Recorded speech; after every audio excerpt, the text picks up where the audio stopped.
మూడోసారి స్పేస్లోకి వెళ్లిన భారత సంతతి ఆస్ట్రోనాట్ సునీత విలియమ్స్ 9 నెలలుగా అంతరిక్ష కేంద్రంలోనే చిక్కుకుపోయారు.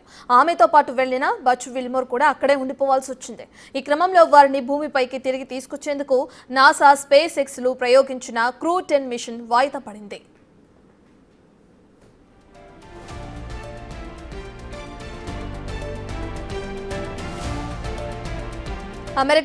అమెరికాలోని ఫ్లోరిడా నుంచి 4 ఆస్ట్రోనాట్లతో ఫాల్కన్ 9 రాకెట్ బయలుదేరేందుకు క్రూ 10 మిషన్ రెడీ అయింది. ఈ క్రమంలో టెక్నికల్ ఇష్యూ తలెత్తడంతో ప్రయోగం నిలిచిపోయింది.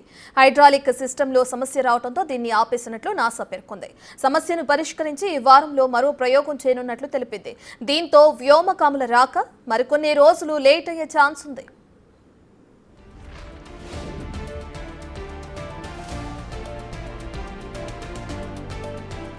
2024 జూన్ 5న ప్రయోగించిన బోయింగ్ వ్యోమ నౌక స్టార్ లైనర్లో వారు ISS కు చేరుకున్నారు. ప్రణాళిక ప్రకారం ISS లో ఉన్న వ్యోమగాములు సునీత విలియమ్స్, బచ్ విల్మోర్లు వారం రోజులకే భూమిని చేరుకోవాల్సి ఉంది. అయితే స్టార్ లైనర్లో టెక్నికల్ ఇష్యూ తలెత్తడంతో వ్యోమగాములు లేకుండానే అది భూమిని చేరుకుంది. సునీత విలియమ్స్, విల్మోర్ అప్పటి నుంచి ISS లోనే ఉంటున్నారు. వారిని తిరిగి తీసుకురావడానికి నాసా స్పేస్ ఎక్స్ తో కలిసి పనిచేస్తుంది.